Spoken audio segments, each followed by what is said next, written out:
Gold, trusted gold buyers. మీరు తాకట్టు పెట్టిన బంగారాన్ని విడిపించి ఈ రోజు ఉన్న మార్కెట్ ధరకు కొనబడను.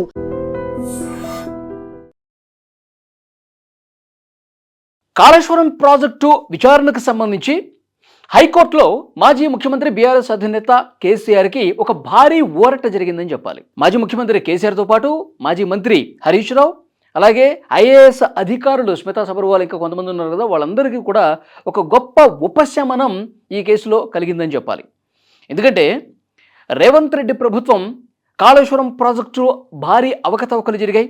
గత పాలకులు 1,00,000 కోట్ల రూపాయలని గోదట్లో వేసేశారు, 1,000 కోట్ల రూపాయలు తినేశారు. పూర్తిగా ఈ కాళేశ్వరం ప్రాజెక్ట్ని ముంచేశారు. అది కాళేశ్వరం కాదు, కూలేశ్వరం అని చెప్పి ఈ విధంగా విమర్శలు చేసిన విషయం తెలిసిందే. దీని మీద అవకతవకలు వెలుగులోకి తీయాల్సినటువంటి అవసరం ఉందని చెప్పి ఒక కమిషన్ ఏర్పాటు చేశారు. ఆ కమిషనే జస్టిస్ పిసి ఘోష్ కమిషన్. ఆ కమిషన్ విచారణ జరిపింది. ఆ విచారణ జరిపి ఒక నివేదిక కూడా రూపొందించింది. ఈ నివేదిక ఆధారంగా ఇక చర్యలు తీసుకోవాలి అనుకుంటున్నటువంటి తరుణంలో మాజీ ముఖ్యమంత్రి కేసీఆర్, అలాగే హరీష్ రావు, స్మితా సబర్వాల్, మిగతా ఐఏఎస్ అధికారులు వీళ్ళందరూ కూడా కోర్టుని ఆశ్రయించారు.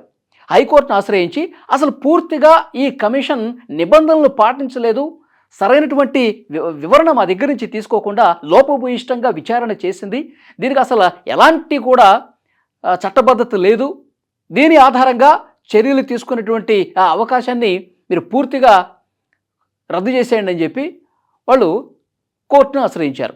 కోర్టు కూడా పరిశీలించింది. అంటే పిటిషనర్లు అందులో ఏం చెప్పారు? విచారణ కమిషన్ చట్టంలోని నిబంధనలు సెక్షన్ 8B, 8C వీటిని పాటించలేదు, ప్రోటోకాల్ని పాటించలేదు. ఎవరైతే విచారణ చేయాలనుకుంటున్నారో ఈ కమిషన్ వాళ్ళకి ముందుగా నోటీసులు ఇవ్వటం కానీ, వాళ్ళ వాదనల్ని పరిగణలోకి తీసుకోవటం కానీ, వాళ్ళ వివరణని పరిగణలోకి తీసుకోవటం కానీ, ఇలాంటివి ఏవి నిబంధనలు పాటించకుండా పూర్తిగా వాళ్ళకి డైరెక్ట్గా విచారణకు పిలిపించడం, ఏవో 4 ప్రశ్నలు అడగడం, ఇందులో అవకతవకలు జరిగినాయి అని చెప్పి దాని ఆధారంగా నివేదిక రూపొందించడం. సో దీన్ని వాళ్ళు క్వశ్చన్ చేస్తూ ఉన్నారు. ఏమాత్రం కూడా రూల్స్ అండ్ రెగ్యులేషన్స్ ఈ కమిషన్ పాటించలేదు, సరైనటువంటి వాదనల్ని వాళ్ళు పరిగణలోకి తీసుకోలేదు, అసలు మా వివరణ అడగలేదు, నిబంధనలు పూర్తిగా పట్టించుకోకుండా కేవలం రాజకీయ కక్షతో, రాజకీయ కారణాలతో ఈ కమిషన్ విచారించినట్టుగా కనిపిస్తోంది. దీని ఆధారంగా చర్యలు తీసుకుంటే ఇబ్బందికర పరిస్థితులు ఉంటాయి, మాకు రక్షణ కల్పించండి అని చెప్పి కోర్టును ఆశ్రయిస్తే పిటిషనర్లు చెప్పినటువంటి విషయాల్ని పరిగణలోకి తీసుకుని వీళ్ళు ఏదైతే ప్రశ్నలు లేవనెత్తారో అవి సహేతుకమని కోర్టు కూడా భావించి బ్రేక్ వేసింది.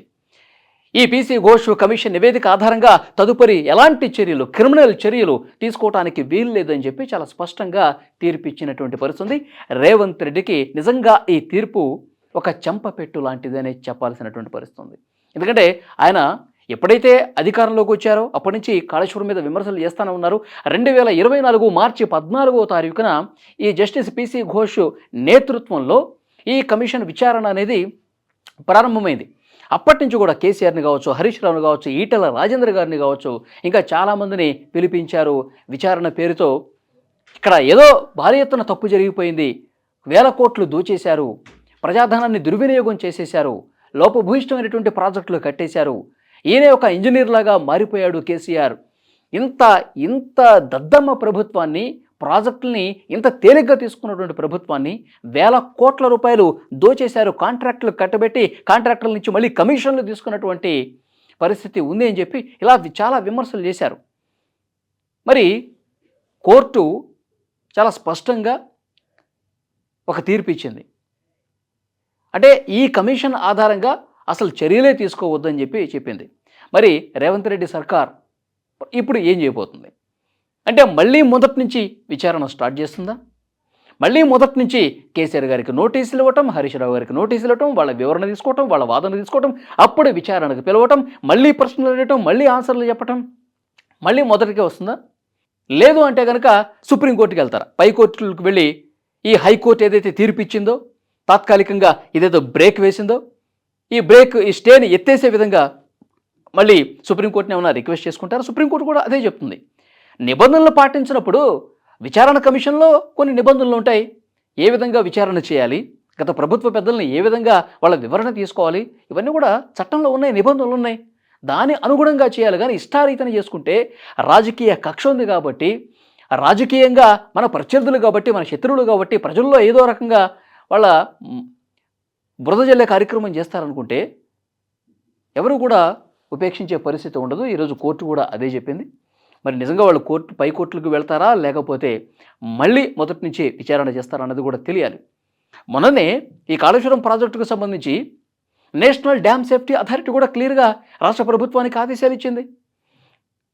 మీరు ఆ కాళేశ్వరం ప్రాజెక్ట్ని ఆ విధంగా వదిలేయటం పద్ధతి కాదు. ఎక్కడైతే ఆ పిల్లర్లు కూలిపోయి ఉన్నాయో, ఎక్కడైతే డ్యామేజ్ జరిగిందో ఆ డ్యామేజ్ని పునరుద్ధరించండి అని చెప్పి చాలా స్పష్టంగా ఆదేశాలు ఇచ్చింది. అన్ని కోట్ల రూపాయలు పెట్టి ప్రాజెక్టు కట్టినప్పుడు ఎక్కడైతే పిల్లర్ కుంగిందో, ఎక్కడైతే డ్యామేజ్ జరిగిందో దాన్ని సెటరేట్ చేయండి, దాన్ని సెట్ చేయండి, అక్కడ ఆ మట్టి నమూనా టెస్టులు చేయండి, మళ్ళీ ఎప్పటికి దాన్ని పునరుద్ధరించవచ్చు, ఎలా చేయొచ్చు, ఇంజనీర్లతో మీరు మాట్లాడండి, చేయండి అని చెప్పి నేషనల్ డ్యామ్ సేఫ్టీ అథారిటీ కూడా ఆదేశాలు ఇస్తే, మొన్న కేసీఆర్ సభ పెట్టిన రోజు కాళేశ్వరం ప్రాజెక్టుని చూసి అక్కడ పరిస్థితిని పరిశీలించి అధికారులతో మీటింగ్ పెట్టి సమీక్షించి రేవంత్ రెడ్డి గారు వచ్చారు కదా. అంటే ఈ రేపు నవంబర్ డిసెంబర్లో ఈ వర్షాకాలం అయిపోయిన తర్వాత అక్కడ పునరుద్ధరణ కార్యక్రమాలు కూడా జరుగుతాయి. మళ్ళీ ఆ కూలిపోయినటువంటి ఆ డ్యామేజ్ అయినటువంటి పార్ట్ను కూడా మళ్ళీ సెటరేట్ చేసే పరిస్థితి ఉంది. మరి ఒక పిల్లర్ ఏదో కూలిపోతే, ఒక చోట ఏదో డ్యామేజ్ జరిగితే మొత్తం కాళేశ్వరం ప్రాజెక్టే కాళేశ్వరం ప్రాజెక్ట్ అని చెప్పేసి, ఇంకా ఎందుకు పనికిరాంది ప్రాజెక్ట్ అని చెప్పేసి చెప్పలేదు కదా.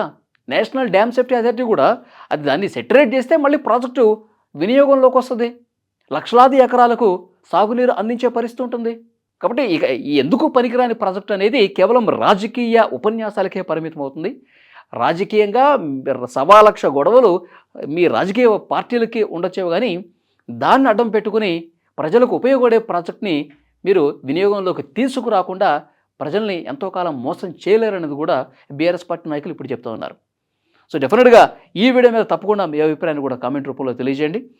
ఈరోజు హైకోర్టు కాళేశ్వరం ప్రాజెక్టుకు సంబంధించి జస్టిస్ పిసి ఘోష్ కమిషన్ నివేదికకు సంబంధించి దానికి బ్రేక్ వేస్తూ ఇచ్చినటువంటి తీర్పును ఏ విధంగా చూడాల్సినటువంటి అవసరం ఉంది? Please comment. And for more videos, Please subscribe to iDream. Please subscribe to iDream. Please subscribe iDream. And please subscribe to iDream. For more videos, subscribe to iDream. please like, share and subscribe to the channel. Congratulations, iDream. Subscribe to iDream. Subscribe to iDream. So subscribe to iDream Media. iDream की iDream team अंदर की huge congratulations. Please subscribe iDream Media. Please subscribe to iDream. Subscribe iDream. Please subscribe to iDream. iDream అంటే నా కళల ఛానల్ను subscribe చేసుకున్న నోరు తిరుగుతలేదు, మీరైతే గంట గుర్తు కొట్టండి. For more such videos, please subscribe to iDream. Subscribe to iDream. Please subscribe to iDream. Please subscribe iDream Media. Please do subscribe to iDream. Please subscribe to iDream Media. For best entertainment and information, please subscribe iDream. And don't forget to subscribe to iDream.